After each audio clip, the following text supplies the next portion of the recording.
Rahul ji zero check कर लीजिए। सन 2014 के लोकसभा चुनाव दिल्ली की जनता ने कांग्रेस को कितनी सीटें दी? 2015 के विधानसभा में कांग्रेस को कितनी सीटें दी? 2019 के लोकसभा में कितनी सीटें दी?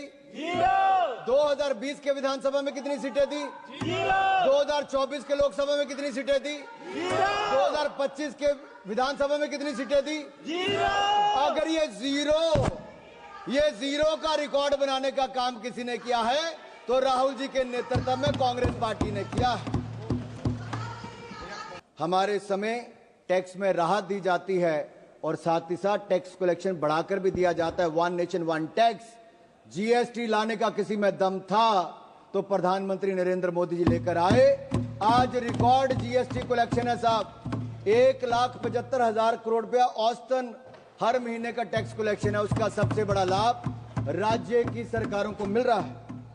और ये बजट केवल जीडीपी का आंकड़ा नहीं, या मैं कहूं जीडीपी का नहीं, जो ग्रॉस डोमेस्टिक प्रोडक्ट आप कहते हैं वो नहीं, ये जीडीपी हमारे लिए है गरीब, देशभक्ति और प्रगति। जीडीपी गरीब, देशभक्ति और प्रगति इनके लिए है। मिडिल क्लास का पैसा अब कांग्रेस के खाते भरने के लिए नहीं, मिडिल क्लास के अपने खाते में जाएगा, क्योंकि मिडिल क्लास के भाई और बहनों अब आपको 12 लाख तक कोई टैक्स नहीं देना पड़ेगा, आपको टैक्स मुक्त कर दिया जाएगा। राहुल जी जीरो चेक कर लीजिए। एक जीरो और भी। अच्छा सुप्रिया जी नहीं दिखाता, चलो सुप्रिया जी ने कहा मैं नहीं दिखाता। ये कांग्रेस की सीटों की बात नहीं है, मैंने छोड़ दिया सुप्रिया जी। सुप्रिया जी वो रेफरेंस सुप्रिया जी, अगर आपको लगता है कि हमने मध्यम वर्ग के लिए 0% टैक्स किया है 12 लाख तक, अगर आपको लगता है दर्द हुआ है, आपको इससे खुशी नहीं है, तो आपकी खुशी से ज्यादा हमें देश के करोड़ों मध्य वर्ग के चेहरे पे खुशी दिखती है, क्योंकि ये देश के विकास में एक बड़ा योगदान देने वाली।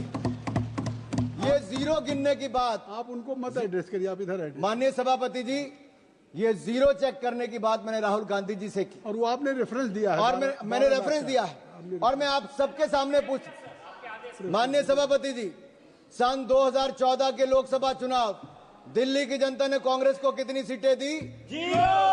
2015 के विधानसभा में कांग्रेस को कितनी सीटें दी? 2019 के लोकसभा में कितनी सीटें दी?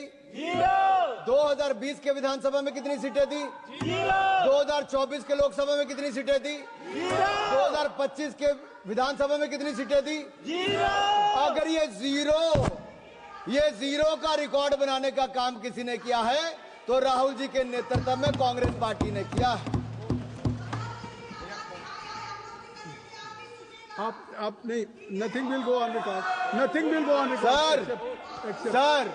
सर, ये दिल्ली वालों ने तो कांग्रेस को बड़ा जीरो दे दिया, अब बंगाल में भी तृणमूल का जीरो होने वाला है।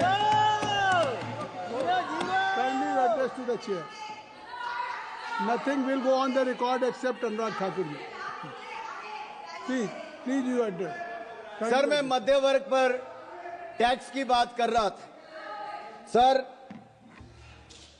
मेरा तो उस समय जन्म भी नहीं हुआ था, लेकिन 28 फरवरी 1970, सर मैं जून 1975 की बात नहीं कर रहा जब इंदिरा जी ने इमरजेंसी लगाई थी, मैं 28 फरवरी 1970 की बात करता हूं जब इंदिरा गांधी जी ने बड़ी निर्ममता के साथ इस देश के सामने मिडिल क्लास पर टैक्स लगाने की घोषणा की थी। और मैं एक टेप लाया हूं, मैं सुना दूं आपके सामने, इंदिरा जी का भाषण सुनाऊं थोड़ा सा? क्या था? नहीं, जमा कर दीजिए, नहीं जमा कर, आप जमा कर दीजिए। नहीं, इनमें से बहुत सारे नहीं, आप सर, इंदिरा जी ने आप नहीं सर, ये कांग्रेस पार्टी, कहां मैं इजाजत दे रहा हूं, आप बढ़िए।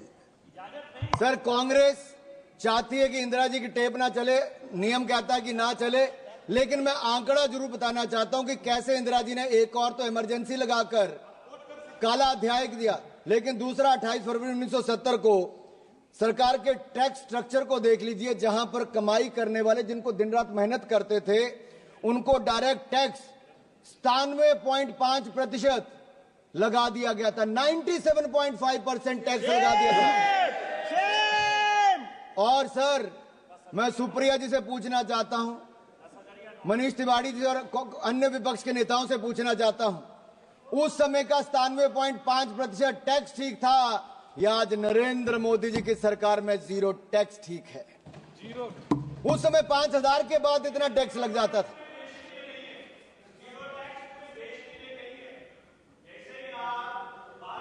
रिकॉर्ड में नहीं जा रही। नथिंग, कोई चीज रिकॉर्ड में नहीं जा रही। Nothing will go on record except Anurag Thakur ji speech. Please आप कहिए। माननीय सभापति जी, आप उधर क्यों देखते हैं? माननीय सभापति, आप इधर देखिए। मैं आपको ही कह रहा हूं, माननीय सभापति जी, ये मनीष जी का दर्द बहुत हल्का, क्योंकि इनकी आमदन 12 लाख से ज्यादा हो सकती है, मैं उस पर टिप्पणी नहीं करूंगा, लेकिन जो करोड़ों लोगों की 12 लाख तक की आमदन है, मैं पूरी जिम्मेदारी के साथ कहता हूं 12 लाख तक कोई टैक्स नहीं देना पड़ेगा, 0 टैक्स है। और मैं याद करा दूं कांग्रेस के अपने मित्रों को, उस समय 5,000 की आमदन के बाद 97.5% टैक्स सरचार्ज लगा के कर दिया था।